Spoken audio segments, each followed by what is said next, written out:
Eu jamais imaginei que esquecer meu passaporte em casa, minutos antes de embarcar para as férias dos meus sonhos, seria o que me salvaria. Voltei correndo para casa naquela manhã de outubro. Meu vizinho Daniel me puxou para dentro da minha própria casa, trancou a porta com as mãos tremendo e sussurrou com desespero: Dona Clara, pelo amor de Deus, não saia ainda. Você precisa ver isso agora, antes que seja tarde demais. Mas antes de continuar, confira se você já está inscrito no canal e escreva nos comentários. De onde você está assistindo este vídeo? Meu nome é Clara Mendes, tenho 68 anos e passei os últimos 6 meses planejando aquela viagem. 2 semanas em Portugal, o país dos meus pais, conhecendo as aldeias de onde vieram, pisando na terra que tanto ouvira falar nas histórias da minha infância. Seria minha primeira viagem internacional, meu presente de aposentadoria para mim mesma, depois de 42 anos trabalhando como professora. Acordei às 5 da manhã daquela quinta-feira, com o coração acelerado de ansiedade boa. Minha mala estava pronta há 3 dias, revisada e re-revisada. Meu filho Rafael havia insistido em me levar ao aeroporto, o que me deixou feliz. Ultimamente ele andava tão distante, tão ocupado com a própria vida, que qualquer gesto de atenção me aquecia o coração. Ele chegou pontualmente às 6, junto com Amanda, minha nora há 5 anos. Ela estava estranhamente animada, sorridente demais para aquela hora da manhã. Que viagem incrível você vai fazer, sogra, ela disse, me abraçando apertado. 2 semanas inteiras longe de tudo, deve estar tão empolgada. E eu estava. Coloquei a mala no porta-malas do carro de Rafael e entrei no banco de trás, apertando minha bolsa no colo. Foi só quando estávamos a 10 minutos do aeroporto que senti aquele frio na barriga, aquela sensação de que algo estava errado. Abri a bolsa com as mãos trêmulas e revirei tudo. Carteira, celular, óculos, remédios, documentos, mas não o passaporte. Rafael, meu filho, precisamos voltar, eu disse, sentindo o pânico subir pela garganta. Esqueci meu passaporte. Vi pelo retrovisor a expressão dele mudar completamente. Por uma fração de segundo, foi puro pânico, quase raiva. Mas passou tão rápido que pensei ter imaginado. Mãe, tem certeza? Procura bem na bolsa, disse Amanda, se virando no banco da frente. Já procurei 3 vezes. Está na minha cômoda, tenho certeza. Deixei lá ontem à noite depois de conferir a validade. Minha voz saiu embargada. Como eu podia ter sido tão descuidada? Rafael bateu no volante com força. Droga, mãe! A gente não tem tempo para isso. Seu voo é daqui a 2 horas. Eu sei, me desculpa. Senti as lágrimas ameaçarem descer. Mas sem o passaporte não posso viajar. Ele fez o retorno brusco, fazendo os pneus chiarem. O caminho de volta para casa foi tenso, silencioso, pesado. Amanda digitava freneticamente no celular e Rafael dirigia como se estivesse fugindo de algo. 20 minutos depois, estacionamos em frente à minha casa. Era uma casa simples, térrea, com 3 quartos, que eu havia comprado com muito sacrifício aos 35 anos, quando finalmente consegui juntar entrada suficiente com o meu salário de professora. Meu santuário, meu refúgio, meu maior orgulho. Vou buscar rápido, eu disse saindo do carro. A gente espera aqui, disse Rafael, nem se dando ao trabalho de desligar o motor. Corri até a porta da frente, procurando a chave na bolsa. Foi quando ouvi a voz do meu vizinho. Dona Clara. Daniel morava ao lado há 15 anos. Era um homem quieto, na casa dos 50, engenheiro aposentado que passava os dias cuidando do jardim e mexendo em eletrônicos. Quase não conversávamos além dos cumprimentos educados, mas ele sempre foi gentil, sempre oferecia ajuda quando via que eu precisava. Mas naquele momento, Daniel não parecia gentil, parecia desesperado. Ele atravessou o jardim dele em 3 passadas largas e agarrou meu braço com força. Dona Clara, por favor, entre comigo, rápido, é urgente. Daniel, eu não posso, estou atrasada, preciso pegar meu passaporte e... É sobre isso. Ele olhou para o carro onde Rafael e Amanda esperavam, depois para mim. Seus olhos estavam vermelhos, como se não tivesse dormido. Por favor, confie em mim. Só 5 minutos. É sobre seu filho. Meu coração disparou. O que tem o Rafael? Ele está bem? Ele está... Por favor, venha ver. Você precisa ver antes de viajar. Algo no tom de desespero dele, algo na urgência daqueles olhos cansados me fez concordar. Olhei para o carro. Rafael estava mexendo no celular. Amanda olhava pela janela para o lado oposto. Nenhum dos dois prestava atenção em mim. Entrei na minha própria casa e Daniel entrou logo atrás, fechando a porta. Para minha surpresa, ele girou a chave, trancando-nos por dentro. Daniel, o que você está fazendo? Senti medo pela primeira vez. Me desculpe, Dona Clara, mas se eu não fizer isso, você vai sair, vai viajar e quando voltar pode ser tarde demais. Ele estava quase chorando. Eu gravei tudo, todas as conversas. Eu não estava bisbilhotando, eu juro, mas minha câmera de segurança capta áudio de parte do seu quintal. E ontem à noite... O que aconteceu ontem à noite? Daniel puxou o celular do bolso com mãos tremendo tanto que quase deixou cair.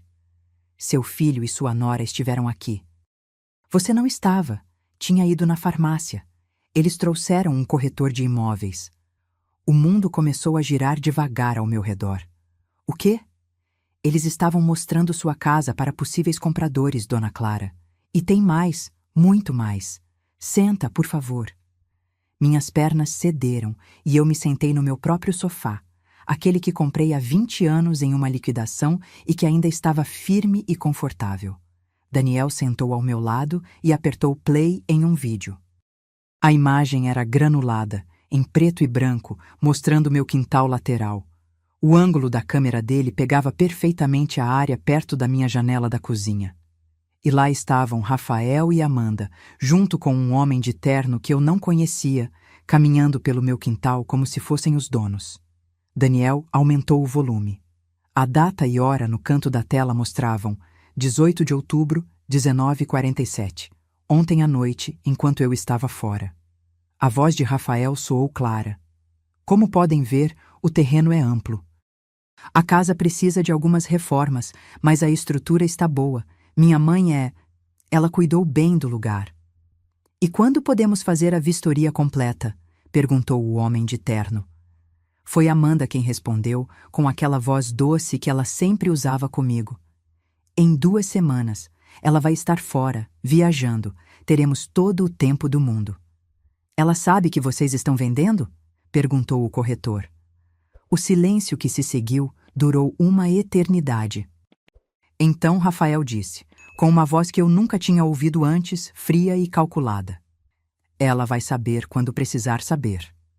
Rafael, eu preciso ter certeza de que isso é legal, disse o corretor, soando desconfortável. É completamente legal, garantiu Amanda. Temos procuração. E além disso, quando ela voltar da viagem, ela já vai estar onde precisa estar. Que é onde? O corretor parecia confuso.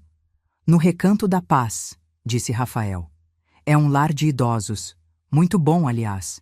Ela vai adorar. E a gente já tem tudo acertado. O médico que vai assinar o laudo de incapacidade, os documentos legais, tudo. Senti como se tivessem arrancado todo o ar dos meus pulmões. Meu filho. Meu único filho. O menino que eu carreguei, que eu criei sozinha depois que o pai dele nos abandonou. Que eu alimentei, vesti, eduquei, paguei faculdade particular trabalhando em 2 empregos. Daniel pausou o vídeo e me olhou com uma compaixão que partiu meu coração. Tem mais, Dona Clara. Tem muito mais. Eles ficaram conversando por quase 20 minutos. Mostra, eu disse, embora minha voz tivesse saído como um sussurro. Mostra tudo. Ele apertou play novamente. Vi meu filho e minha nora darem uma volta completa pela minha casa, apontando janelas, discutindo o valor do imóvel, planejando reformas e conversando, sempre conversando. A procuração que ela assinou no mês passado nos dá direito legal de vender, explicou Amanda ao corretor. Ela pensou que era só para emergências médicas, mas está tudo lá, em letra miúda. Podemos tomar decisões financeiras em nome dela. E ela não vai contestar?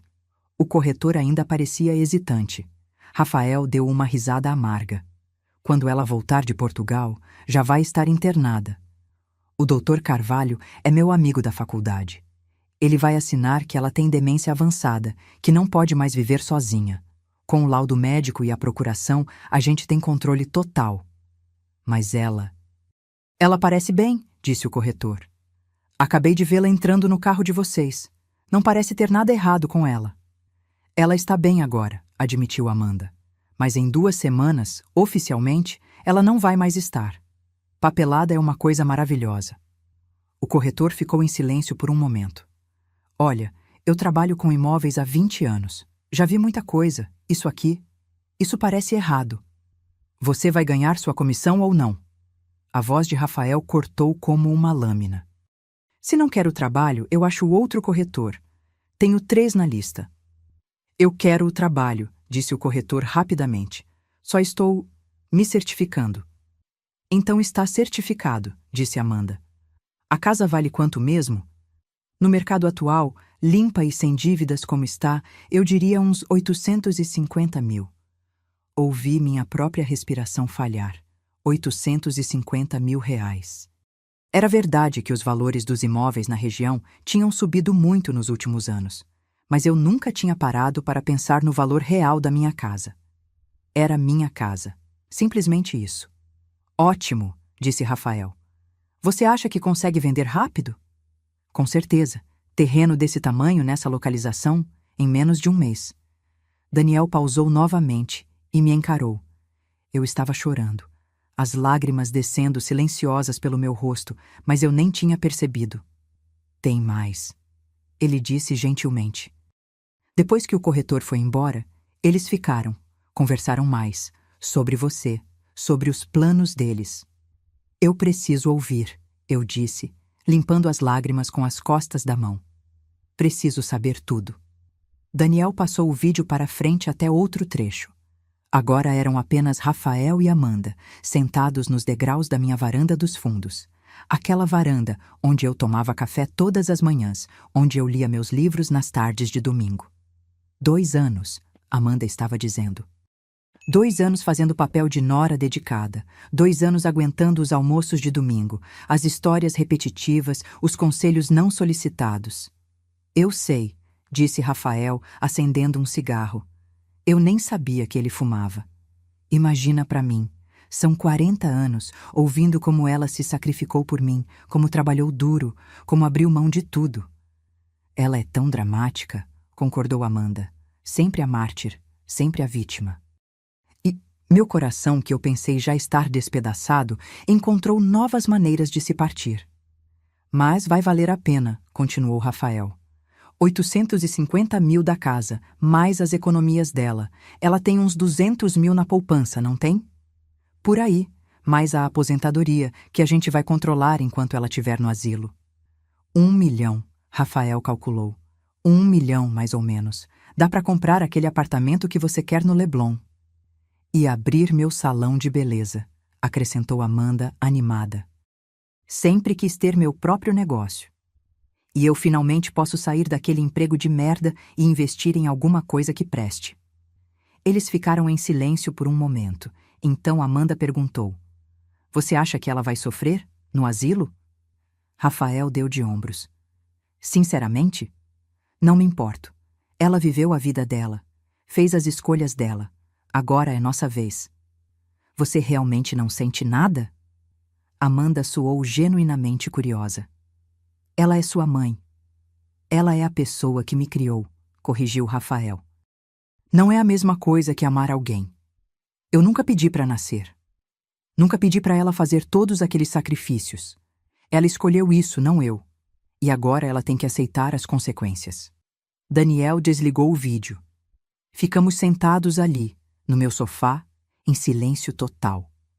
Lá fora, ouvi o som de uma buzina. Provavelmente Rafael. Impaciente. Quanto tempo faz que eles estão lá fora? Eu perguntei com voz rouca. Daniel olhou para o celular. Uns 8 minutos. Eles vão vir me procurar logo. Eu sei. Ele hesitou.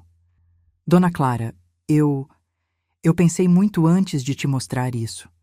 A noite toda eu fiquei acordado, pensando se devia me envolver, se era da minha conta. Mas aí eu pensei, e se fosse minha mãe? E se fosse comigo? Eu ia querer que alguém me avisasse. Coloquei minha mão sobre a dele. Você fez certo, Daniel. Você salvou minha vida. Outro toque de buzina, mais insistente. O que você vai fazer? Ele perguntou. Eu me levantei, sentindo uma clareza estranha tomando conta da minha mente. A dor ainda estava lá, aguda e profunda como uma facada, mas havia algo mais. Uma raiva fria, controlada, determinada. Primeiro, eu disse, vou pegar meu passaporte. Depois vou cancelar essa viagem. E então... Olhei para Daniel com uma expressão que o fez recuar um pouco. Então vou lembrar ao meu filho exatamente com quem ele está lidando. Subi até meu quarto com as pernas tremendo, cada passo pesando, como se eu carregasse o mundo nas costas. Meu passaporte estava exatamente onde eu tinha deixado, em cima da cômoda de madeira que comprei em um brechó há 30 anos. Peguei o documento com as mãos ainda trêmulas e olhei ao redor do quarto. Tudo ali tinha uma história. A colcha de retalhos que minha mãe fez antes de morrer. A foto emoldurada de mim e Rafael quando ele tinha 5 anos, sorrindo sem dentes da frente no parque. O espelho antigo onde eu me arrumava todas as manhãs antes de ir trabalhar. 42 anos dando aula para crianças, moldando futuros, fazendo diferença. E meu próprio filho planejava me jogar em um asilo e roubar tudo que eu construí. Desci as escadas e encontrei Daniel ainda na sala, olhando pela janela com cuidado. Eles estão ficando nervosos, ele disse. Rafael desceu do carro e está olhando para cá. Deixa ele olhar. Minha voz saiu mais firme do que eu esperava. Daniel, você pode me enviar todas essas gravações? Tudo que você tem? Já enviei enquanto você estava lá em cima. Deve estar no seu e-mail. Abracei aquele homem que mal conhecia, aquele vizinho quieto que tinha se tornado meu salvador. Obrigada. Obrigada por se importar. Toma cuidado, Dona Clara, ele disse baixinho. Pessoas capazes de fazer o que eles estão fazendo são capazes de qualquer coisa. Abri a porta da frente com o passaporte na mão e uma máscara de normalidade no rosto. Rafael estava parado no meio do jardim, de braços cruzados, visivelmente irritado. Finalmente! Que demora foi essa, mãe? Estamos super atrasados. Desculpa, filho. Estava procurando o passaporte e acabei... Me distraí um pouco. Vi o olhar que ele trocou com Amanda, ainda dentro do carro. Um olhar que dizia claramente: viu? Ela já está ficando confusa. Vai ser mais fácil do que pensamos. Entrei no banco de trás novamente, apertando o passaporte contra o peito. Rafael voltou a dirigir em velocidade acima do limite, cortando o trânsito, buzinando para carros mais lentos. Estava desesperado para me colocar naquele avião. Mãe, disse Amanda, se virando para me olhar com aquele sorriso falso que eu agora reconhecia perfeitamente. Você guardou todas as chaves da casa com a gente, né?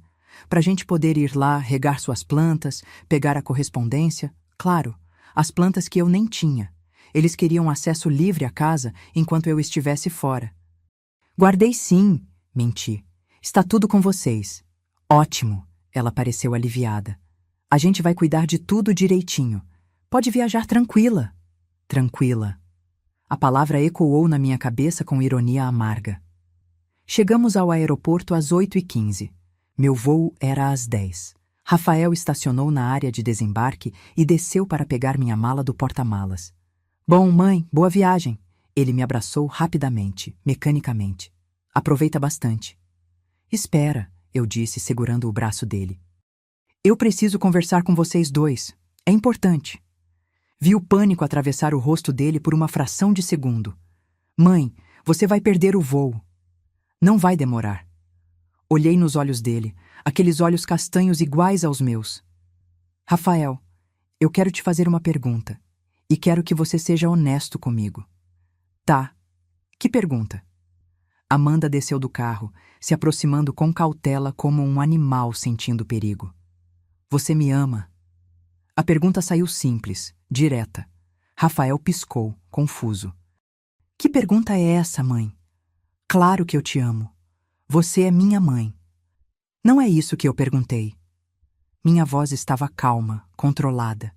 Eu perguntei se você me ama, de verdade, ou se apenas tolera minha existência porque achou que um dia ia herdar alguma coisa. O silêncio que se seguiu foi revelador. Rafael abriu a boca, fechou, abriu de novo. Amanda colocou a mão no ombro dele, um gesto de apoio que me deu vontade de rir. Mãe, que conversa é essa? Rafael finalmente disse, tentando soar indignado, mas saindo apenas nervoso. De onde você tirou uma ideia dessa? Responde à pergunta, Rafael. Eu te amo, ele elevou a voz, chamando a atenção de pessoas passando. Pelo amor de Deus, você está ficando paranoica. Será que isso é coisa da idade? Você anda esquecendo coisas, se confundindo. Eu não estou confusa, cortei ele. Estou mais lúcida do que nunca, na verdade. Amanda se intrometeu com aquela voz melosa. Sogra, a senhora está nervosa por causa da viagem. É normal. Primeira vez saindo do país é muita ansiedade. Amanda, eu disse calmamente, olhando direto nos olhos dela. Quanto tempo você acha que aguenta fazer papel de nora dedicada? Mais 2 anos? 3? Vi a cor sumir do rosto dela. Que diabos você tá falando? Rafael estava ficando agitado agora. Mãe, sério, você precisa embarcar. A gente conversa quando você voltar? Eu não vou embarcar. Silêncio total. Até o barulho do aeroporto pareceu sumir. O quê? Rafael finalmente disse. Eu disse que não vou embarcar. Cancelei a viagem. Você... quando? Agora mesmo, pelo celular, enquanto procurava o passaporte. Outra mentira, mas uma necessária. Rafael passou a mão pelo cabelo, um gesto de frustração que ele fazia desde criança. Mãe, isso é ridículo. Você planejou essa viagem por meses.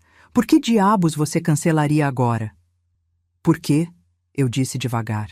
Eu descobri que tenho coisas muito mais importantes para resolver aqui. Que coisas? Amanda perguntou, e eu podia ouvir o pânico mal disfarçado na voz dela. Coisas legais. Abri a porta do carro e peguei minha mala. Obrigada pela carona. Eu chamo um Uber para voltar. Mãe, espera! Rafael tentou segurar meu braço, mas eu me desvencilhei. Não encosta em mim. Minha voz saiu gelada e vi ele recuar. Eu não sou sua mãe, você deixou isso bem claro. Do que você está falando? Você está tendo um surto. Não, Rafael, eu estou tendo clareza. Pela primeira vez em muito tempo. Comecei a me afastar, puxando a mala. A gente precisa te levar para casa, pelo menos. Amanda correu atrás de mim. Sogra, por favor, a senhora está confusa. Girei tão rápido que ela tropeçou para trás.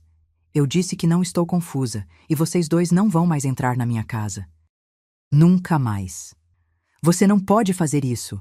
Rafael gritou, atraindo olhares. Eu sou seu filho. Exatamente. Você é meu filho, não meu dono, não meu tutor, e definitivamente não vai ser meu ladrão.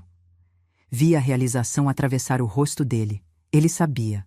De alguma forma, ele sabia que eu sabia. Quem te contou? Ele disse baixinho, perigosamente. Foi aquele vizinho intrometido? O Daniel? Eu sabia que ele estava sempre espiando. Ninguém me contou nada que eu não devesse saber. Peguei meu celular. E agora vou ligar para meu advogado. E para a polícia. E para cada autoridade competente que possa impedir o que vocês estavam planejando. Amanda começou a chorar. Sogra, a senhora não entende. A gente só queria... me colocar em um asilo e roubar minha casa? Terminei para ela. Sim, Amanda, eu entendo perfeitamente. Vocês acham que eu sou uma velha estúpida que vai deixar fazer isso? Mãe... Rafael deu um passo na minha direção, mas parou quando viu minha expressão. Não me chama de mãe. Você perdeu esse direito ontem à noite, quando estava no meu quintal com um corretor de imóveis, vendendo a casa onde eu ainda moro. O choque no rosto dele confirmou tudo. Você ouviu cada palavra. Senti as lágrimas ameaçarem, mas as segurei. Eu não ia chorar na frente deles. Não ia dar esse gosto. Cada palavra sobre como eu sou dramática, sobre como você nunca pediu para nascer, sobre como não se importa se eu vou sofrer no asilo. Amanda soluçava abertamente agora. Rafael estava pálido, as mãos tremendo. Mãe, eu posso explicar. Não pode. Não existe explicação que justifique o que vocês fizeram. Dei as costas e comecei a andar. Não vai ter nada. Rafael gritou atrás de mim. Você ouviu? Nada. Eu sou seu único filho. Eu mereço essa herança. Parei. Girei lentamente. E então disse, com uma calma que vinha de um lugar profundo e frio dentro de mim. Rafael, você não merece nada, porque herança não é direito, é presente. E presentes são dados para quem a gente ama, para quem se importa com a gente, para quem nos respeita. Me aproximei dele, olhando direto nos olhos. Você nunca mais vai ver um centavo meu. E essa casa? Essa casa que você já tinha vendido na sua cabeça? Vai ser doada, cada tijolo, cada metro quadrado, para uma instituição de caridade, para que faça bem para alguém que realmente precisa. Você não pode fazer isso, ele estava gritando agora, fora de controle. É meu direito, eu sou seu sangue. Não, eu disse calmamente. Você é só alguém que morou no meu útero por 9 meses, mas família? Família de verdade? Isso você nunca foi. Virei as costas pela última vez e segui em direção ao terminal, puxando minha mala. Atrás de mim, ouvi Amanda chorando e Rafael gritando coisas ininteligíveis. Seguranças começaram a se aproximar deles. Entrei no aeroporto com o coração despedaçado, mas a cabeça erguida. Eu tinha uma guerra para travar. E Beatriz Morales, Clara Mendes, não era de desistir de lutas. Sentei em um café dentro do aeroporto, pedindo um cappuccino que nem toquei. Minha mala estava ao meu lado, símbolo de uma viagem que nunca aconteceria, de sonhos que teriam que esperar. Mas não havia espaço para autopiedade agora. Tinha trabalho a fazer. Peguei o celular e abri meu e-mail. Lá estavam 3 mensagens de Daniel com anexos de vídeo. Assisti tudo novamente, dessa vez prestando atenção em cada detalhe, cada palavra, cada implicação legal do que meu filho e minha nora tinham feito. Procuração obtida por engano. Conspiração para cometer fraude. Falsificação de diagnóstico médico. Porque eu tinha certeza que esse Dr. Carvalho nunca me examinou e qualquer laudo que ele assinasse seria pura invenção. Apropriação indébita de bens. A lista de crimes crescia na minha cabeça. Meu primeiro telefonema foi para Helena Souza, minha advogada há 15 anos. Conheci Helena quando ela era estagiária recém-formada e eu precisei de ajuda para redigir meu testamento depois de um susto de saúde. Agora ela tinha um escritório próprio e reputação sólida. Clara, ela atendeu na terceira chamada. Pensei que você estivesse voando para Portugal agora. Mudança de planos, Helena. Urgente. Preciso te ver hoje. O tom da minha voz deve ter alertado ela, porque respondeu imediatamente. Estou com um cliente até às 11, mas cancelo o almoço. 12:00 no meu escritório? Perfeito. Minha segunda ligação foi para o banco. Falei com meu gerente, Eduardo, que conhecia minha situação financeira melhor que ninguém. Senhor Eduardo, preciso revogar imediatamente qualquer procuração que esteja ativa nas minhas contas. Dona Clara, aconteceu alguma coisa? Sim. E vou precisar de um histórico completo de todas as transações dos últimos 6 meses. Todas. Incluindo tentativas de acesso ou consultas feitas por terceiros com procuração. Houve uma pausa. A senhora suspeita de alguma irregularidade? Mais do que suspeito. Tenho provas. Posso passar aí daqui a 1 hora? Estarei esperando. E Dona Clara? Vou já bloquear qualquer movimentação que não seja feita pessoalmente pela senhora, por segurança. Obrigada, Eduardo. Terceira ligação, minha amiga Mariana, que trabalhava no Departamento de Registros Públicos. Conheci ela em um curso de artesanato há 10 anos e mantínhamos contato regular. Mari, preciso de um favor, urgente e confidencial. Fala, Clara. Você pode verificar se houve alguma tentativa de registro de documentos relacionados à minha casa? Escritura, procuração, qualquer coisa? Você acha que alguém está tentando fazer algo com sua propriedade? Tenho certeza. Me dá uns 20 minutos. Eu te ligo de volta. Chamei um Uber e, durante o trajeto de volta para casa, comecei a fazer uma lista mental de tudo o que precisava fazer. Revogar todas as procurações, trocar todas as fechaduras da casa, mudar senhas de todas as contas, documentar tudo, preparar uma denúncia formal, proteger meus bens legalmente. Quando o Uber parou em frente à minha casa, vi a caminhonete de Rafael estacionada na rua. Meu estômago se apertou, mas respirei fundo. Eu morava ali. Era minha casa. Ele que saísse. Desci do carro e caminhei em direção à porta da frente. Rafael estava sentado nos degraus da varanda, a cabeça entre as mãos. Quando me viu, levantou-se rapidamente. Mãe, precisamos conversar. Não temos nada para conversar. Por favor. Sua voz estava embargada. Seria arrependimento verdadeiro ou apenas medo de perder o golpe? Deixa eu explicar. Explica o quê, Rafael? Como você planejou me trancar em um asilo? Como ia vender minha casa enquanto eu ainda estivesse viva? Como falsificaria um diagnóstico médico? Subi os degraus, parando na frente dele. Que parte exatamente você acha que precisa explicar? Foi a Amanda. Ela que teve a ideia. Ela que me convenceu. Ah, claro, agora é culpa da Amanda. Ri sem humor. Rafael, você tem 43 anos. Não é mais criança. Você fez escolhas. E essas escolhas têm consequências. Eu sei. Ele estava chorando agora, lágrimas de verdade descendo pelo rosto. Eu sei e eu me arrependo. Eu nunca ia realmente fazer isso. As gravações dizem o contrário.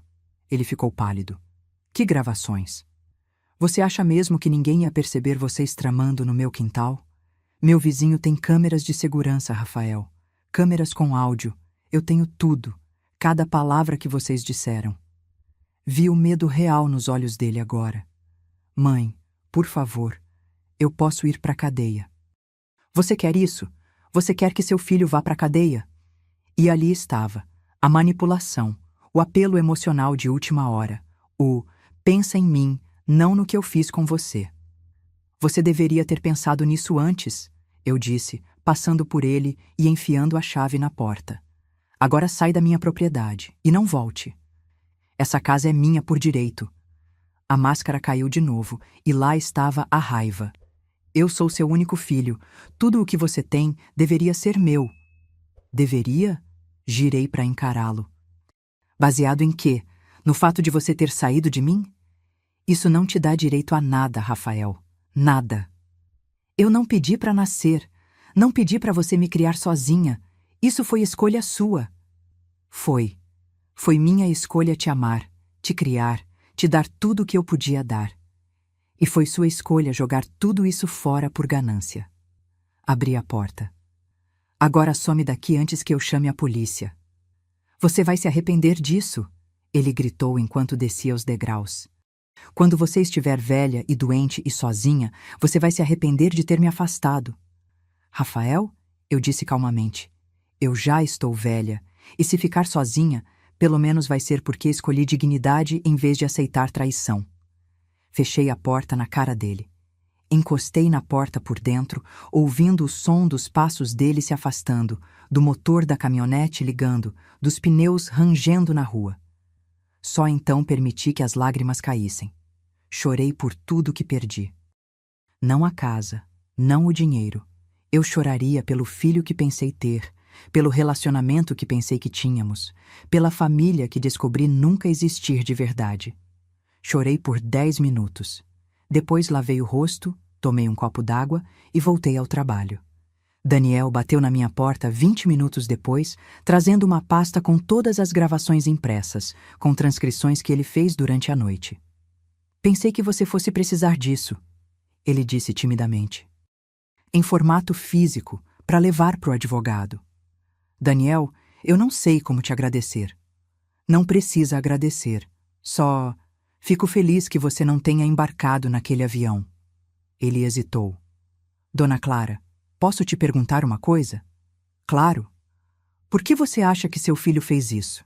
Quero dizer, ele não parecia passar necessidade. Tem um bom emprego, não é? Suspirei. Rafael sempre quis mais, desde criança. Mais brinquedos, mais roupas, mais viagens. Eu dei o que pude, mas nunca foi suficiente. Sentei no sofá, cansada. E quando ele conheceu a Amanda, ela veio de família rica. Está acostumada com um padrão de vida que o salário dele não pode pagar.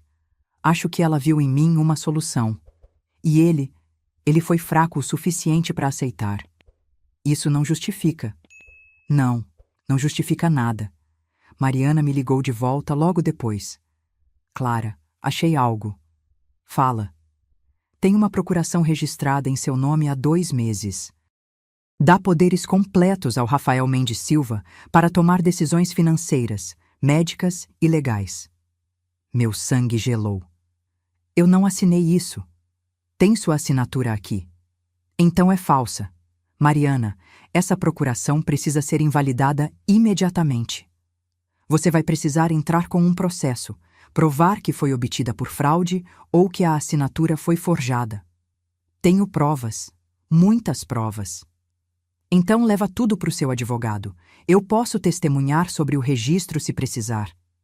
Às 11h45, estava sentada na recepção do escritório de Helena, com a pasta de Daniel no colo e um nó no estômago. Quando ela me chamou para dentro, a expressão dela era séria. Clara, pelo telefone você pareceu urgente. O que aconteceu? Contei tudo.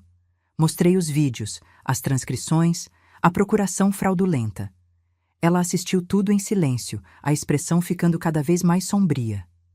Meu Deus, ela disse quando terminei. Clara, isso é conspiração criminosa. Seu filho pode ir preso. Eu sei. E você quer processar? Mesmo sabendo disso? Olhei para ela. Helena, ele ia me trancar em um asilo. Ia me declarar demente quando eu estou perfeitamente saudável. Ia roubar tudo que construí. Se eu não fizer nada, qual a mensagem que isso passa? Que está tudo bem? Que eu aceito ser tratada assim? Não, você está certa. Ela respirou fundo. Tudo bem. Vamos fazer o seguinte. Primeiro, vamos entrar com uma ação para invalidar essa procuração. Segundo, vamos conseguir uma ordem de restrição impedindo ele de se aproximar de você ou de seus bens. Terceiro, vamos entrar com denúncia criminal por todos os crimes envolvidos. Tem mais, eu disse. Tem um médico, Dr. Carvalho, que ia falsificar um laudo dizendo que eu tenho demência. Você conhece esse médico? Ele te examinou alguma vez? Nunca. Então ele está cometendo crime também. Vamos incluir ele na denúncia. Helena começou a tomar notas freneticamente. Clara, essa vai ser uma guerra feia. Você está preparada?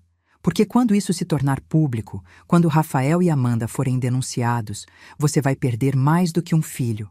Vai perder a imagem de família que vocês mantinham. Essa imagem já morreu, eu disse calmamente. Morreu quando eu ouvi meu filho dizer que não se importa se eu vou sofrer. Certo. Então vamos começar. Passamos 3 horas no escritório dela. Redigimos documentos, preparamos petições, organizamos provas. Helena ligou para um juiz amigo e conseguiu uma audiência de emergência para segunda-feira de manhã.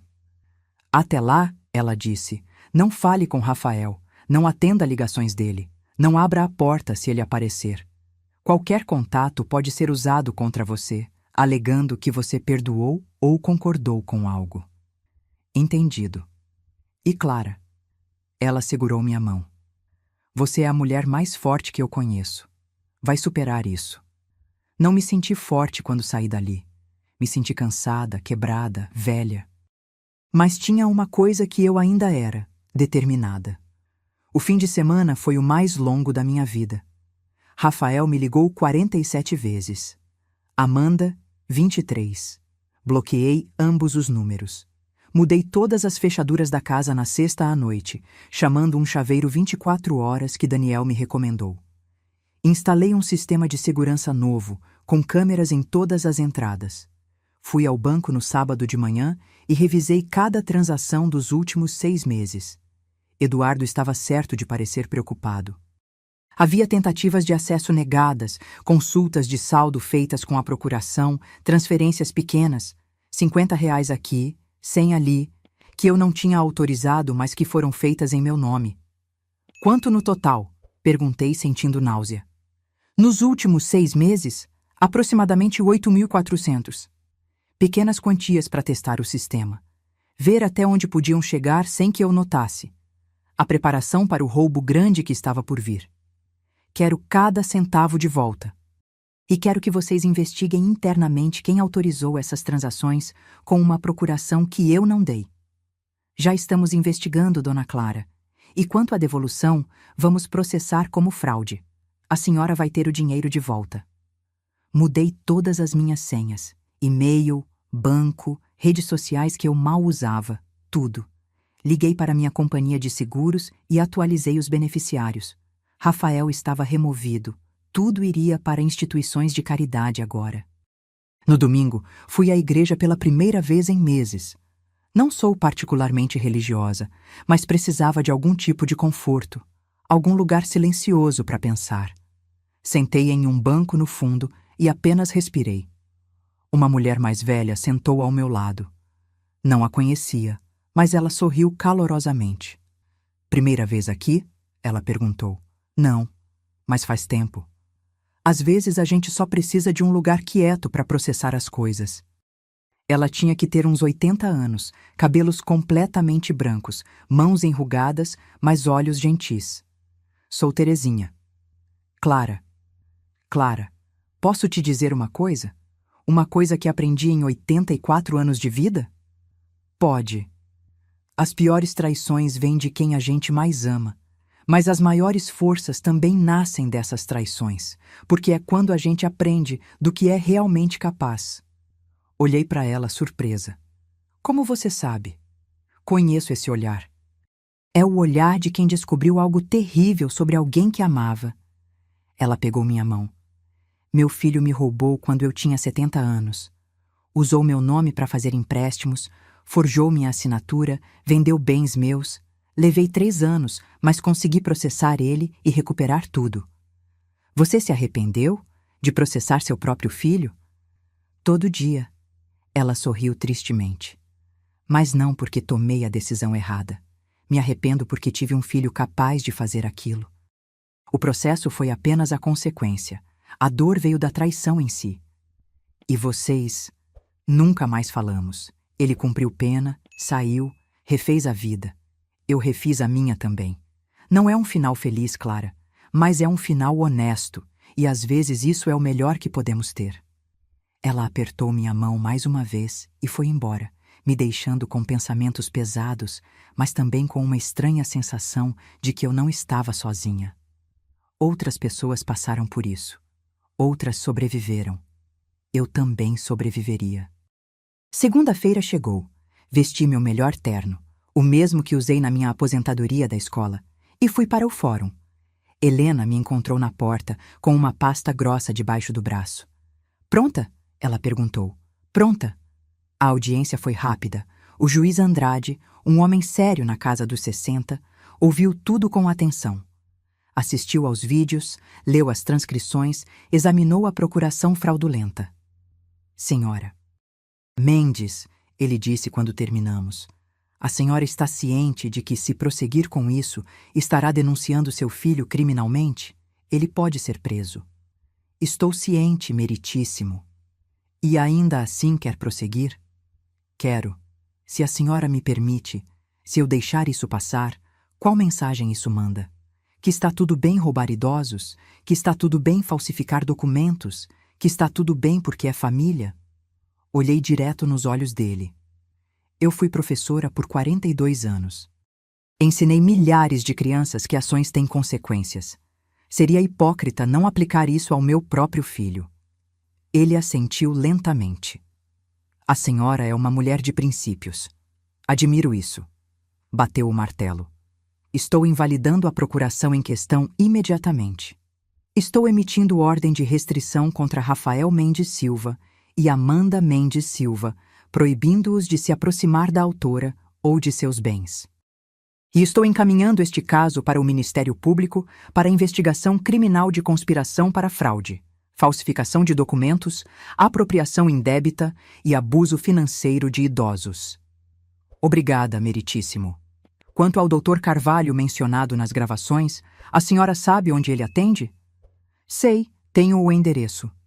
Passe para minha secretária. Vou encaminhar o caso dele também para o Conselho Regional de Medicina. Se ele realmente planejava falsificar um laudo, vai perder a licença. Saí dali me sentindo não feliz, não aliviada, mas sentindo que tinha feito o que era certo. No estacionamento, Helena me abraçou. Agora vem a parte difícil. A investigação, o processo, vai demorar meses, talvez anos. Eu tenho tempo. E Clara? Ela me olhou seriamente. Rafael vai reagir. Ele não vai aceitar isso quieto. Prepara-se para ele tentar contato, para ele tentar manipular, para ele aparecer com desculpas ou ameaças. Mantém distância. Qualquer contato tem que ser através de mim.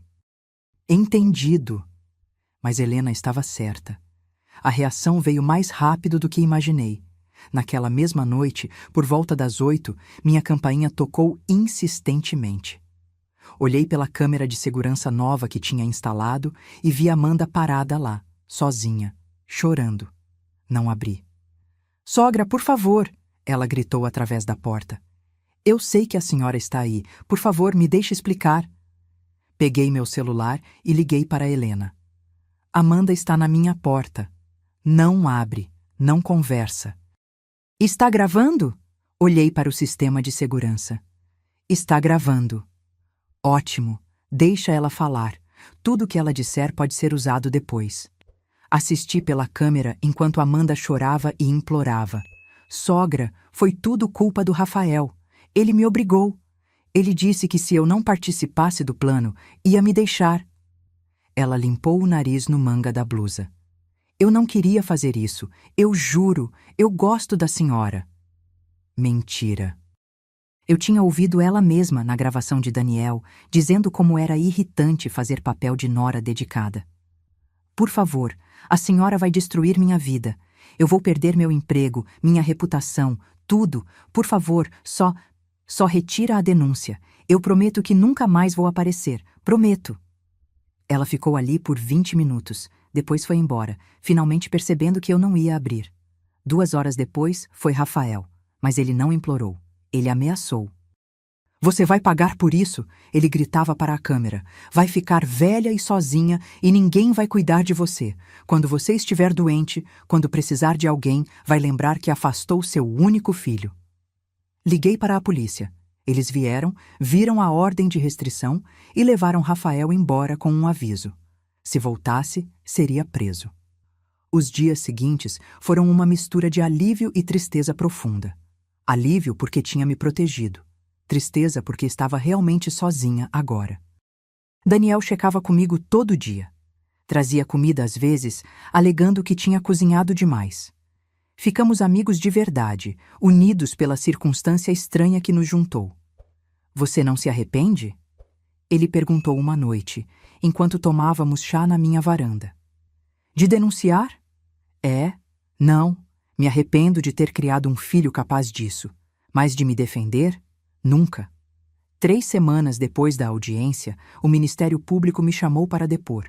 Contei tudo de novo, mostrei todas as provas de novo. O promotor era um homem jovem, sério, determinado. Senhora Mendes, seu caso está abrindo precedente. Estamos investigando mais profundamente e descobrimos que este não é um caso isolado. O Dr. Carvalho já falsificou laudos para outras famílias. Já temos mais 3 vítimas que se apresentaram. Mais 3 pessoas que quase foram roubadas pela própria família. Exatamente.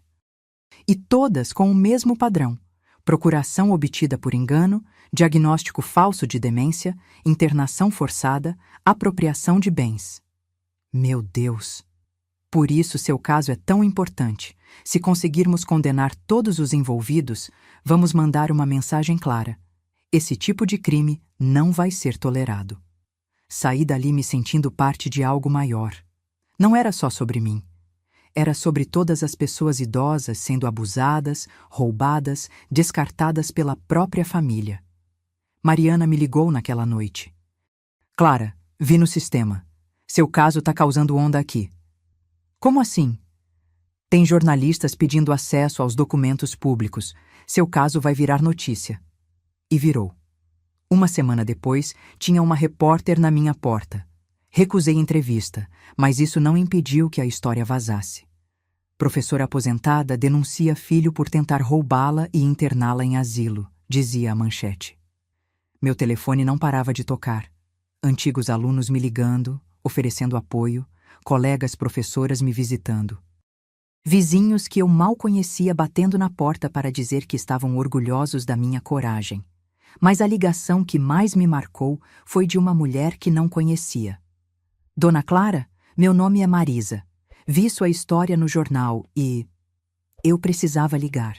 Porque minha mãe, ela passou por algo parecido há 5 anos, mas ela não teve coragem de denunciar. E ela morreu ano passado, sozinha, em um asilo, enquanto meu irmão vivia na casa dela. A voz dela quebrou. Eu queria ter sido tão forte quanto a senhora. Queria ter protegido ela, mas não fui, e agora é tarde demais. Marisa, eu disse gentilmente, nunca é tarde demais para fazer o certo. Você pode denunciar agora. Pode processar seu irmão agora. Posso? Pode. E deve. Depois daquela ligação, percebi algo. Minha história não era só minha. Era de toda pessoa que já se sentiu impotente diante de abuso familiar. E se eu podia dar voz a essas pessoas, se eu podia mostrar que é possível lutar de volta, então valia toda a dor. Levou 8 meses para o caso ir a julgamento. 8 meses que transformaram completamente minha vida. Nos primeiros meses após a denúncia, vivia em uma espécie de isolamento autoimposto. Tinha medo de sair, de encontrar Rafael ou Amanda na rua, de ter que enfrentar olhares de pena ou julgamento. Mas aos poucos, fui reconstruindo. Voltei a fazer coisas que havia abandonado. Meu clube de leitura, minhas caminhadas matinais, meu curso de aquarela que largara quando me casei. Cada pequeno passo era uma reconquista de mim mesma. Daniel se tornou meu melhor amigo. Era engraçado como uma crise podia criar laços tão fortes. Jantávamos juntos 2 vezes por semana, sempre alternando casas. Ele me ensinou a mexer no computador melhor, a usar redes sociais de forma segura. Eu ensinei a ele a fazer o bolo de cenoura que minha mãe me ensinou. Você nunca pensou em se casar de novo? Ele perguntou uma noite, enquanto comíamos o bolo na minha cozinha. Casei uma vez. O pai do Rafael. Durou 15 anos até ele decidir que uma professora primária não era glamurosa o suficiente para o gosto dele. Sorri sem amargura. Aquela dor tinha curado há muito tempo. Depois disso, preferi ficar sozinha. Ou, pelo menos, era o que eu pensava. E agora? Agora sei que sozinha e solitária são coisas diferentes. Posso estar sozinha, mas não me sentir solitária. É tudo sobre qualidade das conexões, não quantidade de sangue compartilhado. Em abril, 5 meses após a denúncia, recebi uma carta. O envelope era simples, sem remetente, mas reconheci a caligrafia imediatamente. Rafael. Minha primeira reação foi jogar fora sem abrir, mas a curiosidade venceu. Abri com mãos trêmulas. Mãe, você destruiu minha vida. Perdi meu emprego quando a história saiu nos jornais. Amanda me deixou. Ela está morando com os pais dela agora. Estou respondendo processo criminal e vou ser preso. Tudo isso porque você não conseguiu perdoar um erro. Porque você é egoísta demais para pensar no seu próprio filho. Espero que esteja feliz. Espero que valha a pena ficar sozinha pelo resto da vida, porque é isso que você vai ficar. Velha, sozinha e amarga. Eu era tudo o que você tinha, e você me jogou fora. Rafael. Li a carta 3 vezes. Procurei algum sinal de arrependimento verdadeiro, algum pedido de desculpas, algum reconhecimento do que ele fez de errado. Não havia nada disso. Apenas culpa. Apenas vitimização. Apenas a mesma manipulação de sempre. Mostrei a carta para Helena. Isso pode ser usado como evidência? Pode. Mostra falta de remorso, tentativa de manipulação emocional. Vou anexar ao processo. Ela me olhou com preocupação. Como você está? Melhor do que esperava, respondi honestamente. Há 6 meses isso teria me destroçado. Agora? Agora só confirma que fiz a coisa certa. Mas mesmo dizendo isso, ainda doía. Ainda havia noites em que eu acordava às 3 da manhã, lembrando do Rafael criança.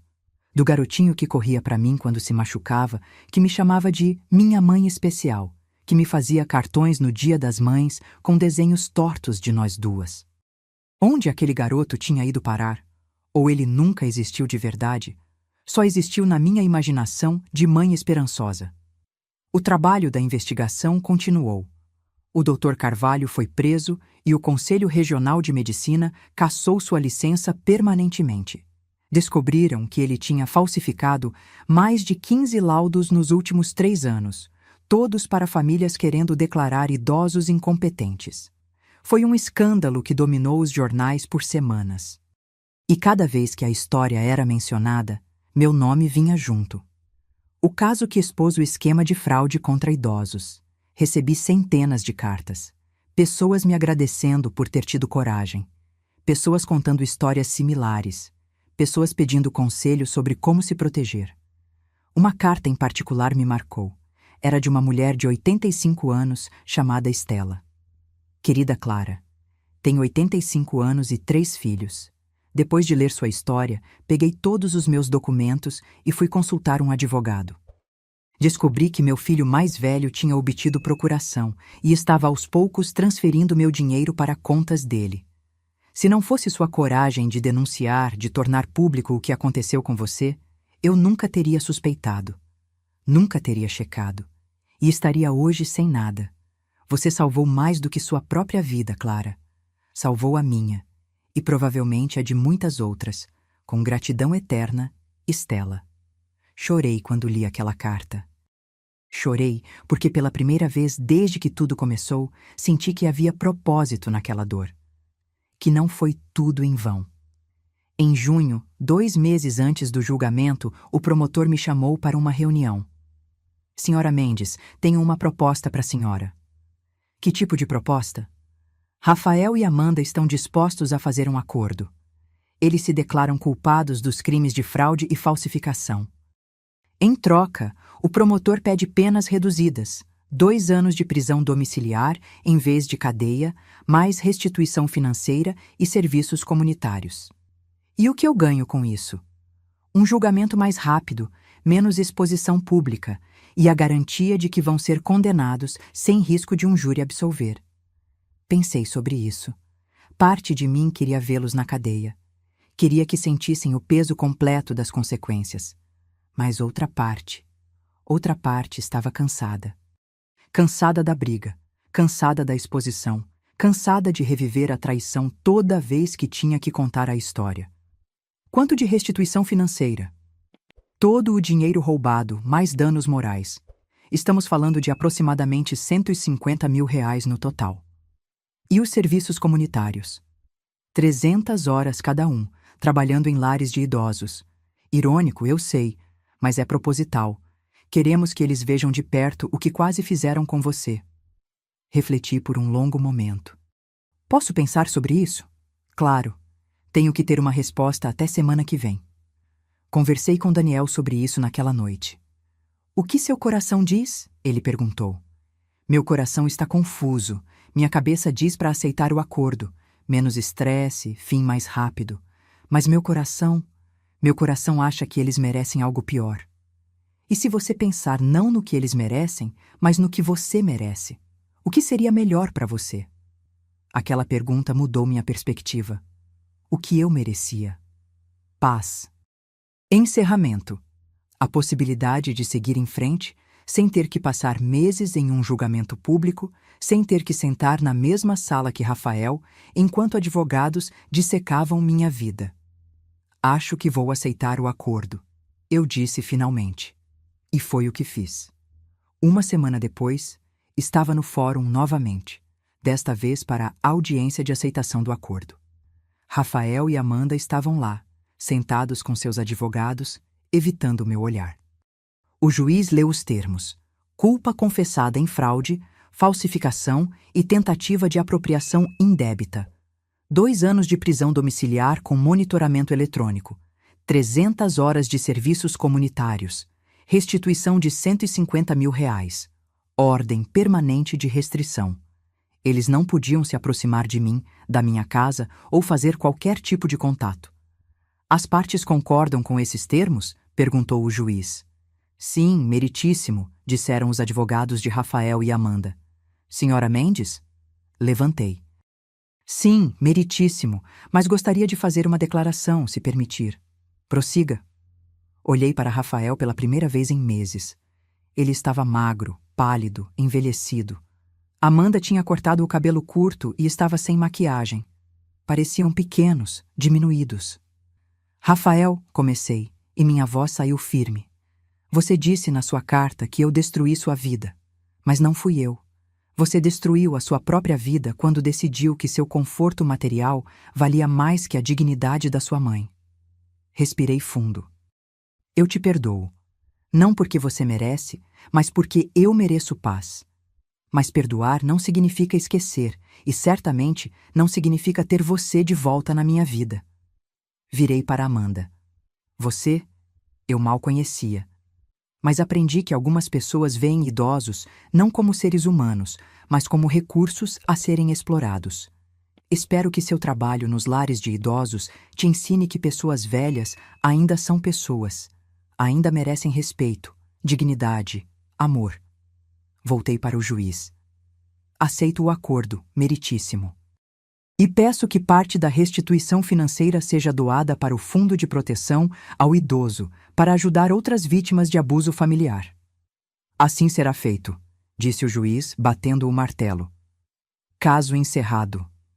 Saí daquele prédio pela última vez, sentindo algo que não sentia há muito tempo. Leveza. Acabou. Finalmente, acabou. Helena me abraçou na escadaria. Você foi incrível lá dentro. Só quero ir para casa, eu disse. Quero tomar um chá, sentar na minha varanda e não pensar em processos ou traições por um tempo. Você merece. E foi exatamente isso que fiz.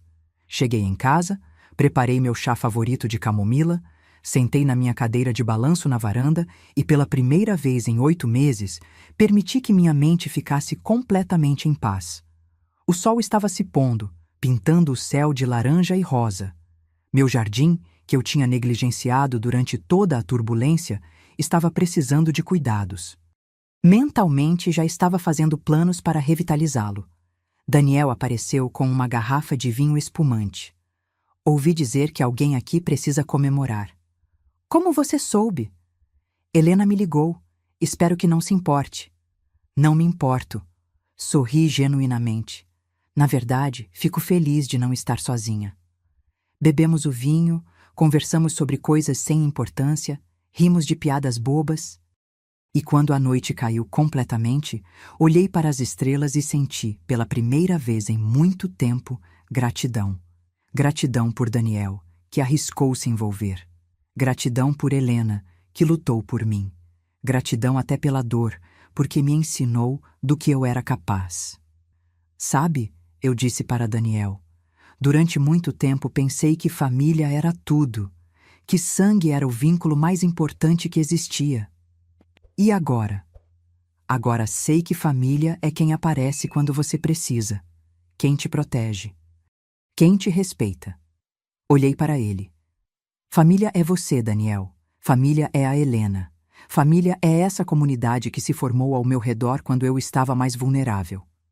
Ele sorriu, os olhos brilhando. Então acho que somos família. Acho que sim.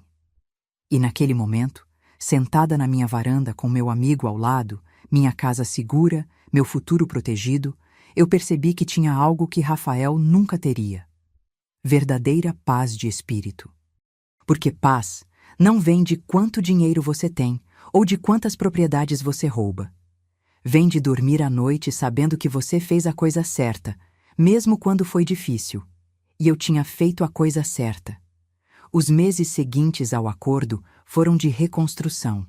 Não apenas da minha vida, mas de mim mesma.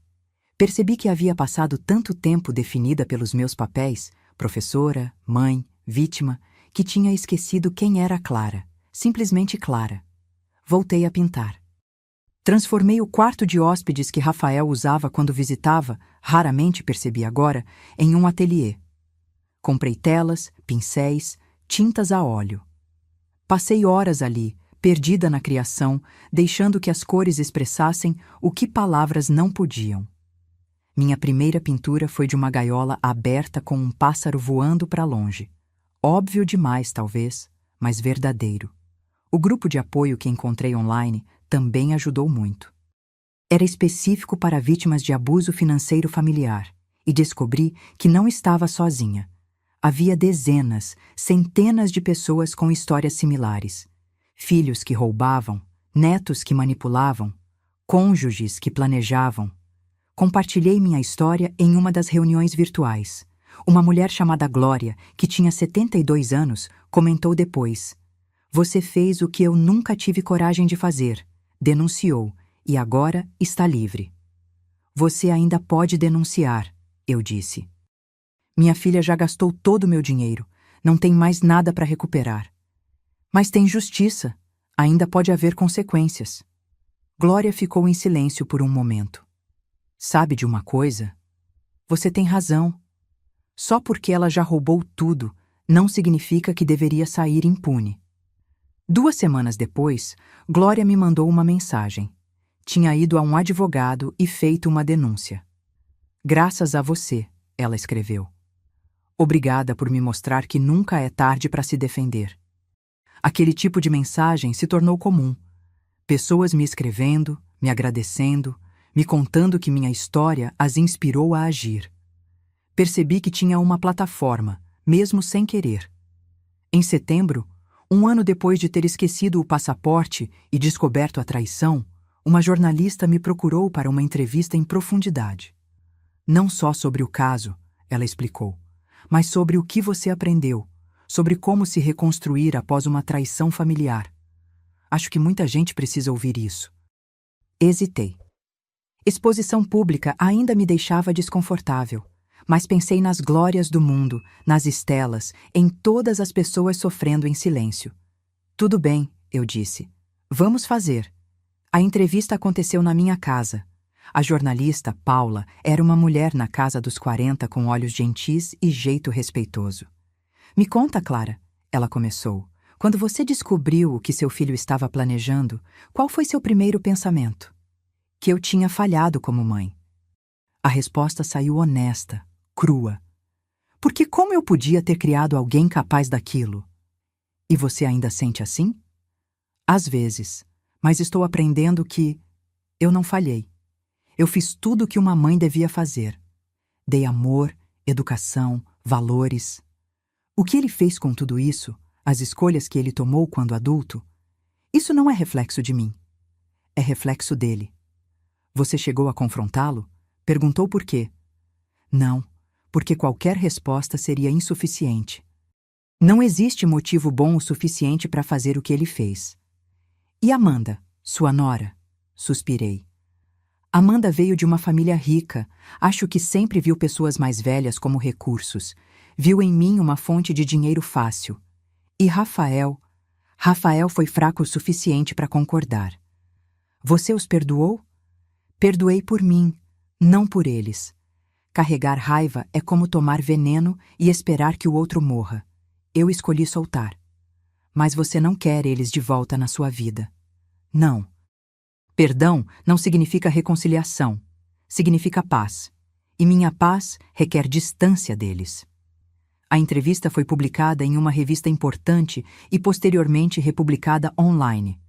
Recebi milhares de mensagens, a maioria de apoio, algumas críticas. Como pode abandonar seu próprio filho?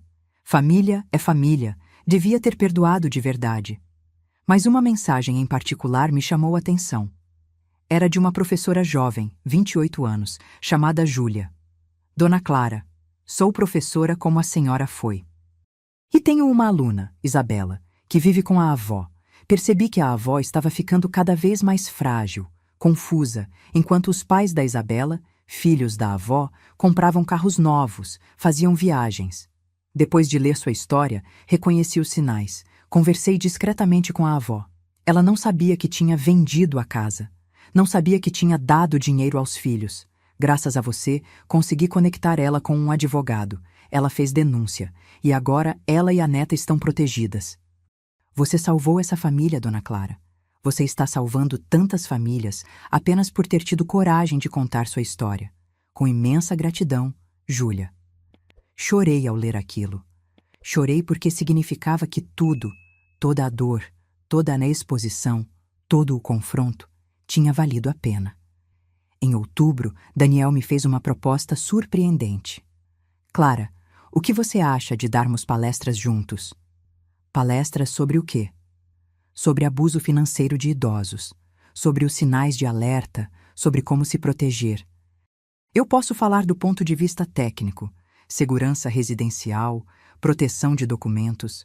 Você fala do ponto de vista pessoal. A ideia me assustou e me empolgou ao mesmo tempo. Você acha que alguém ia querer ouvir? Clara, você recebe 100 mensagens por semana de pessoas querendo conselhos. Tem uma necessidade enorme de informação sobre isso. Então começamos. Primeiro em uma biblioteca local, para um grupo pequeno de 15 pessoas. Depois em um centro comunitário, para 50. Logo estávamos sendo convidados para falar em associações de aposentados, grupos de terceira idade, até em faculdades de direito. Cada palestra era catártica. Cada pessoa que vinha me agradecer depois, dizendo que agora sabiam o que observar, o que perguntar, como se proteger, cada uma delas validava minha decisão de tornar minha história pública. Conheci Terezinha de novo em uma dessas palestras. A senhora da igreja que tinha me contado sobre o filho dela meses atrás. Clara! Ela me abraçou calorosamente. Estou tão orgulhosa de você. Terezinha, que alegria te ver. Vim te contar uma coisa. Lembra que eu disse que nunca mais falei com meu filho? Lembro. Bem, ele me escreveu, depois de ver sua entrevista na revista. Disse que vendo outra pessoa passar pelo mesmo e ter coragem de denunciar, o fez perceber a gravidade do que ele fez comigo. Seus olhos estavam marejados. Não sei se posso perdoar completamente, mas estamos tentando conversar. Com supervisão de um terapeuta. Terezinha, isso é maravilhoso. É graças a você. Sua coragem deu coragem a ele também. Coragem de encarar o que fez. Nem toda a história termina assim, eu sabia. Rafael nunca me procurou com arrependimento verdadeiro. As cartas ocasionais que recebia dele, via advogado, respeitando a ordem de restrição, eram sempre cheias de autopiedade, nunca de responsabilidade. Mas estava tudo bem. Eu tinha construído uma nova vida. Uma vida cheia de propósito, de conexões verdadeiras, de paz. Em novembro, fiz 69 anos. Daniel organizou uma festa surpresa na minha casa. Havia 20 pessoas lá. Amigos novos, velhos colegas de escola, pessoas do grupo de apoio que tinham se tornado amigas, alunos que me acompanharam durante todos esses anos. Enquanto cantavam parabéns, olhei ao redor e senti meu coração transbordar. Estas eram minhas pessoas, minha verdadeira família. Faz um pedido, gritou alguém. Fechei os olhos. E pedi não por coisas materiais, não por reconciliação impossível com Rafael. Pedi apenas para ter sabedoria para continuar usando minha experiência para ajudar outros, para continuar sendo voz para os que não tinham. Quando abri os olhos, Daniel estava me olhando com aquele sorriso gentil dele. Feliz aniversário, Clara. Obrigada, por tudo, por ter me salvado naquele dia. Você se salvou sozinha, ele corrigiu. Eu só te mostrei o que você precisava ver. O resto foi toda você.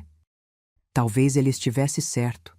Talvez eu sempre tivesse tido essa força dentro de mim. Só precisei de uma crise para descobrir. Mais tarde, quando todos foram embora e eu estava limpando os pratos com Daniel, meu celular tocou. Número desconhecido. Atendi com cautela. Alô? Dona Clara? Uma voz feminina, jovem, nervosa. Meu nome é Beatriz. Sou filha do Rafael.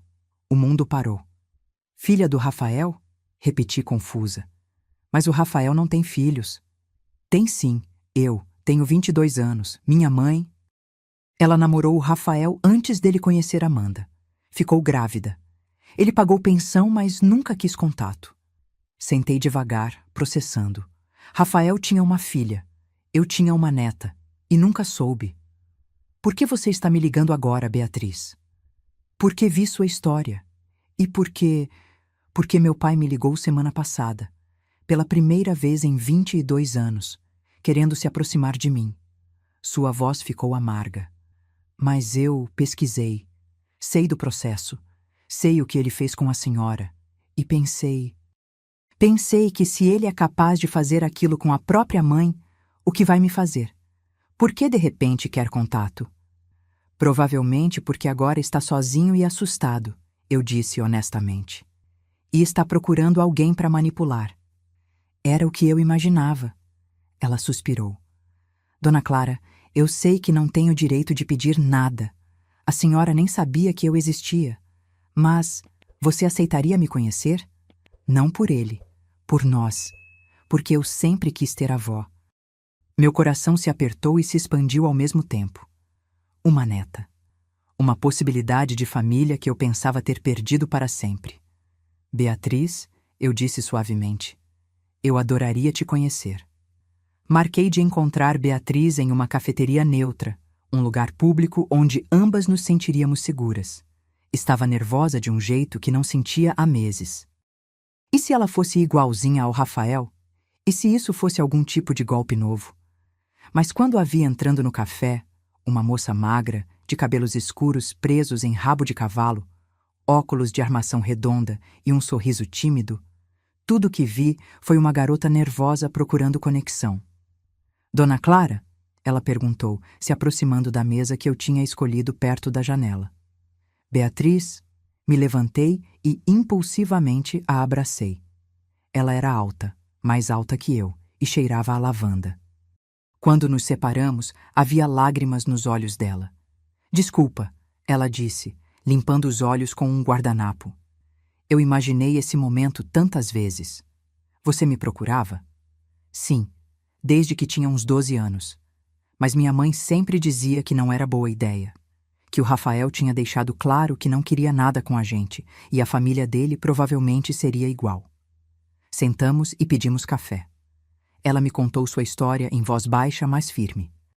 Sua mãe, Lúcia, tinha namorado Rafael por 6 meses quando ambos tinham 21 anos. Ela engravidou, Rafael entrou em pânico e terminou tudo. Pagou pensão mínima por obrigação legal, mas nunca quis conhecer a filha. Ele te viu alguma vez? Perguntei, sentindo raiva renovada pelo meu filho. Uma vez. Eu tinha 5 anos. Minha mãe insistiu. Ele apareceu, ficou 10 minutos, me deu uma boneca e foi embora. Nunca mais voltou. Sinto muito, Beatriz. Não precisa pedir desculpas por ele. Ela tomou um gole do café. Durante muito tempo, eu achei que era culpa minha, que eu não era boa o suficiente para ele me querer. Mas fiz terapia, trabalhei isso, entendi que o problema era dele, não meu. É muito madura para 22 anos. Tive que ser. Ela sorriu tristemente. Minha mãe criou a gente sozinha, eu e meu irmão mais novo. Ela trabalhou 2 empregos para nos dar educação. Fez o papel de pai e mãe. Foi heroína, sabe? Senti um aperto no peito, assim como eu tinha sido para Rafael. E olha como ele retribuiu. E seu irmão mais novo? Meio-irmão, na verdade. Filho do atual marido da minha mãe. Tenho 8 anos. Um amor de criança. Conversamos por 3 horas. Beatriz estava no último ano de faculdade de psicologia. Queria trabalhar com crianças de famílias desestruturadas. Morava com a mãe ainda, economizando dinheiro para poder alugar um apartamento depois de formada. Você se parece muito comigo, eu disse em certo momento, observando o jeito que ela mexia o café, a concentração enquanto pensava antes de falar. Não fisicamente, mas na essência. É? Como assim? Determinada, focada, com objetivos claros. Sorri. Rafael nunca teve isso. Sempre quis atalhos, caminhos fáceis. Por isso ele fez o que fez com a senhora? Parte do motivo, sim. Beatriz ficou em silêncio por um momento. Dona Clara, posso ser honesta? Por favor. Quando ele me ligou, meu primeiro instinto foi aceitar. Sabe? Aquela parte de mim que sempre quis ter pai ficou empolgada. Mas aí eu pesquisei, achei as reportagens sobre o caso, li tudo e percebi. Ele não quer reconexão comigo por amor. Ele quer porque está desesperado e sozinho. Provavelmente. E eu mereço mais do que ser plano B de alguém. Mereço ser escolhida de verdade, sabe? Você merece, concordei com veemência. E o fato de você reconhecer isso aos 22 anos te coloca anos-luz à frente de muita gente. Quando nos despedimos naquela tarde, trocamos números e fizemos planos de nos ver novamente. E enquanto caminhava de volta para casa, senti algo que não esperava sentir. Esperança renovada. Talvez família não fosse sobre sangue, afinal. Talvez fosse sobre escolha. E Beatriz tinha me escolhido, assim como eu a escolhi. Nos meses seguintes, Beatriz se tornou parte constante da minha vida. Almoçávamos juntas toda semana. Ela me apresentou a mãe, Lúcia, que me abraçou e disse: "Obrigada por não julgar ela pela ausência dele." "Como eu poderia?" respondi. "Ela é uma pessoa incrível, e você fez um trabalho maravilhoso criando ela." Conheci também o irmãozinho dela, Arthur, que me adotou imediatamente como vó Clara e insistia em me mostrar todos os desenhos que fazia na escola. Por primeira vez em anos, senti o que era ter família de verdade, não obrigação, não manipulação. Apenas amor genuíno. Daniel e Beatriz se deram bem instantaneamente. Ela o chamava de tio Daniel e ele adorava. Nosso pequeno núcleo de família escolhida cresceu para incluir Lúcia, Arthur, Helena, minha advogada que virou amiga, Mariana, do registro público e vários outros. Fizemos jantares mensais na minha casa. Comemoramos aniversários juntos. Criamos tradições.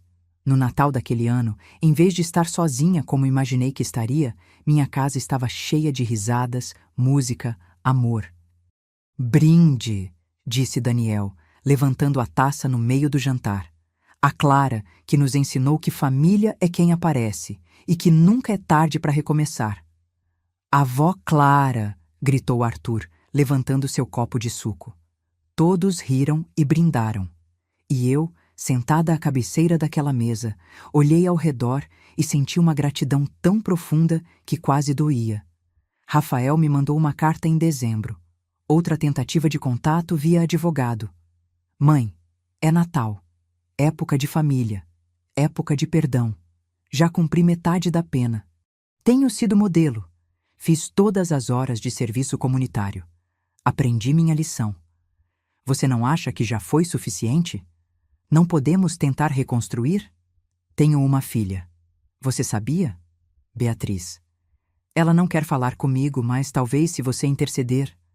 Por favor, mãe, não me deixe passar o Natal sozinho. Seu filho, Rafael."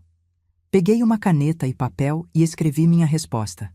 "Rafael, sim, conheço a Beatriz. Ela é uma jovem maravilhosa. E não vou interceder porque ela, como eu, merece paz. Merece estar cercada de pessoas que a amam de verdade, não que querem usá-la. Você diz que aprendeu sua lição, mas essa carta mostra o contrário. Ainda está manipulando. Ainda está usando emoção. É Natal, para conseguir o que quer. Ainda está tentando me fazer sentir culpada. Você não está sozinho por minha culpa. Está sozinho por suas escolhas. Quando você realmente aprender, quando puder escrever uma carta assumindo responsabilidade total, sem me culpar, sem pedir nada em troca, talvez possamos conversar. Até lá, cuide-se, Clara." Enviei via advogado e não recebi resposta. Parte de mim sentiu tristeza, a parte que ainda lembrava do garotinho que ele foi. Mas a parte maior, a parte mais forte, sentiu paz, porque eu tinha feito tudo o que podia. O resto era com ele. Em janeiro, 2 anos depois de esquecer aquele passaporte, eu finalmente fiz a viagem para Portugal que havia planejado. Mas não fui sozinha. Fui com Beatriz, Daniel e Lúcia.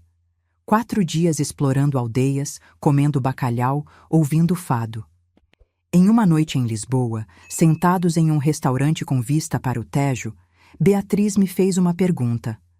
Vó, você se arrepende de ter denunciado o Rafael, sabendo tudo que veio depois?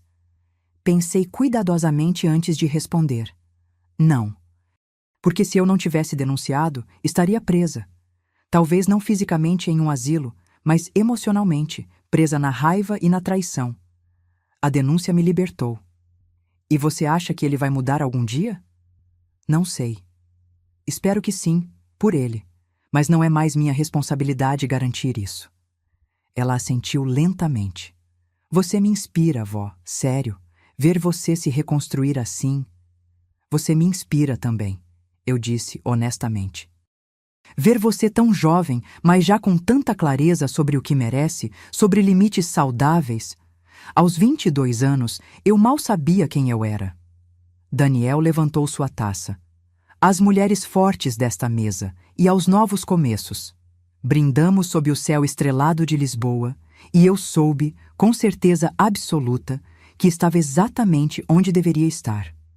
Hoje, 3 anos depois daquele dia em que voltei para buscar o passaporte e Daniel me mostrou a verdade, minha vida é completamente diferente. Transformei minha história de dor em propósito.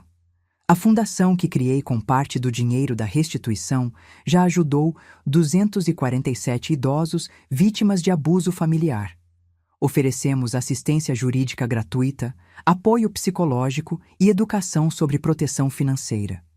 Beatriz, agora formada em psicologia, trabalha na fundação em tempo parcial enquanto faz mestrado. Ela atende os casos mais sensíveis, adultos que estão processando os próprios filhos, pais que estão lute contra netos manipuladores. Daniel continua dando palestras comigo. Nossa última foi para uma plateia de 500 pessoas. 500 pessoas aprendendo os sinais de alerta, aprendendo como se proteger, aprendendo que nunca é tarde para se defender. Helena se tornou a advogada principal da fundação. Já ganhou 17 casos, todos contra familiares que tentaram roubar idosos. Mariana usa sua posição no registro público para nos alertar quando vê documentos suspeitos sendo registrados. Já evitamos 6 fraudes antes que acontecessem. Minha casa, que quase foi roubada, agora cedia reuniões mensais do grupo de apoio. 15 a 20 pessoas se reúnem na minha sala, compartilhando histórias, oferecendo suporte, construindo comunidade. O jardim que eu tinha negligenciado está lindo agora. Beatriz e Arthur me ajudam a cuidar dele todo fim de semana. Plantamos rosas, hortênsias, jasmins. É meu santuário. Voltei a viajar. Já fui à Argentina, ao Chile, ao Uruguai. Sempre com minha família escolhida. Sempre criando memórias. Rafael cumpriu a pena de prisão domiciliar e mudou de cidade. Ouvi por terceiros que ele e Amanda se divorciaram, que ele está trabalhando em um emprego comum, longe dos holofotes.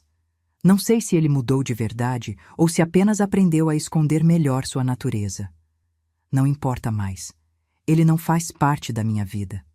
Mas Beatriz faz, e Arthur, e Daniel, e Lúcia, e todos os outros que escolheram me amar de verdade. Semana passada, recebi uma carta de uma mulher em São Paulo. Dizia: Dona Clara, assisti sua palestra online e pela primeira vez em 5 anos tive coragem de confrontar minha filha sobre o dinheiro que ela estava tirando da minha conta. Ela confessou tudo, devolveu o que roubou, concordou em fazer terapia. Não sei se vamos nos recuperar completamente, mas sei que se eu não tivesse ouvido sua história, nunca teria tido coragem de perguntar. Obrigada por transformar sua dor em algo que ajuda os outros. Com gratidão, Margarete. Essas cartas chegam toda semana. Cada uma é um lembrete de que meu sofrimento não foi em vão, que ao tornar minha história pública, ao me recusar a sentir vergonha, estou ajudando outros a fazerem o mesmo. Fiz 71 anos mês passado. A festa foi na minha casa, como sempre. Arthur, agora com 11 anos, fez um bolo torto, mas feito com amor. Beatriz me deu um álbum de fotos de todos nós nos últimos 3 anos. Daniel me deu um livro raro de poesias que ele sabia que eu queria. E enquanto cantavam parabéns, olhei ao redor da minha mesa e vi não o que perdi, mas o que ganhei. Ganhei liberdade, ganhei dignidade, ganhei uma família que me escolheu. Se eu pudesse voltar àquele dia de outubro, 3 anos atrás, e evitar esquecer o passaporte, evitar descobrir a traição, evitar toda a dor que veio depois, eu não faria. Porque essa dor me transformou, me ensinou do que sou capaz, me deu propósito. E me mostrou que família verdadeira não é sobre DNA. É sobre amor, respeito e escolha mútua. Esta é minha história. A história de como quase perdi tudo e acabei ganhando o que realmente importa. A história de como a pior traição da minha vida se tornou minha maior libertação. Agora, se você gostou dessa história, clica em se inscrever e me diz nos comentários qual parte te deixou de queixo caído. Ah, e não esqueça de se tornar membro para ter acesso a vídeos exclusivos que não posto aqui. Te espero lá.